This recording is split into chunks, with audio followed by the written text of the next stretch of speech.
محترم سامعین، السلام علیکم ورحمۃ اللہ وبرکاتہ۔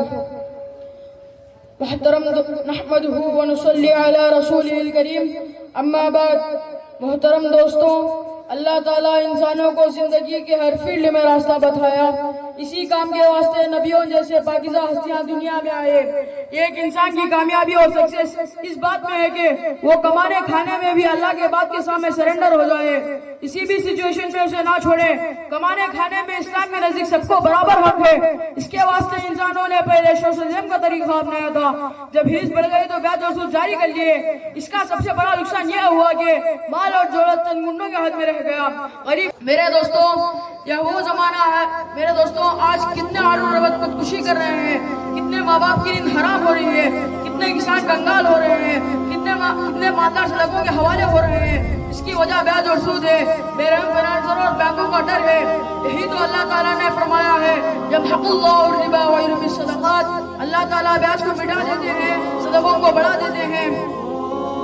سنو، کان کھول کر سنو، سود کوئی معمولی لین دین نہیں، یہ وہ ناسور ہے جو ایمان کے جسم کو کھا جاتا ہے۔ یہ وہ آگ ہے جس پہ انسان اپنی دنیا بھی جلاتا ہے اور آخرت بھی۔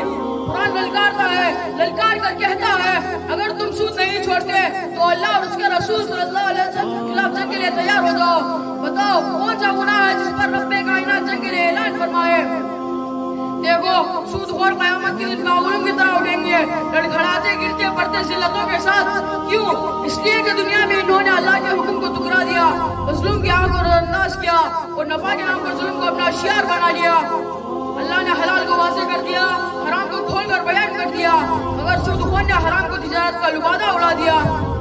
سنو، رسول رحمت صلی اللہ علیہ وسلم کی زبان مبارک سے لعنت نکلی ہے، سود دینے والے پر بھی، لینے والے پر بھی، لکھنے والے پر بھی، گواہی دینے والے پر بھی۔ کوئی یہ نہ سمجھے کہ میں تو مجبور تھا، میں تو صرف کاغذ پہ رہا تھا۔ نہیں، سب ایک ہی صف میں ہیں، سب ایک ہی جرم میں شریک ہیں۔ اور سنو، سود کے درجے اتنے سخت ہیں کہ نبی کریم صلی اللہ علیہ وسلم فرماتے ہیں، اس کا ہلکا ترین درجہ بھی ایسا ہے جیسے کوئی شخص اپنی ماں کے ساتھ بدکاری کرے۔ یہ الفاظ نہیں، یہ بجلی ہے جو دلوں پر گرنی چاہیے۔ اگر اس مثال سے بھی دل نہ کانپے تو پھر ایمان کی حد کہاں باقی رہی؟ یاد رکھو، سود برکت کا دشمن ہے۔ نظر آتا ہے کہ مال بڑھ رہا ہے، مگر حقیقت میں سکون مر جاتا ہے، چین چھین جاتا ہے، گھروں میں جھگڑے، دلوں میں لالچ اور معاشرے میں بے پھیل جاتی ہے۔ میرے دوستوں، وہ نظام جو کمزوروں کو نچوڑ دے، مجبور کو جھگڑے اور ضرورت مندوں کو غلام بنا دے، کیا وہ اللہ کو پسند ہو سکتا ہے؟ ہرگز نہیں۔ اس لیے اسلام نے سود کو جڑ سے کاٹ دیا، ایمان کا تقاضا بنا کے مسلمان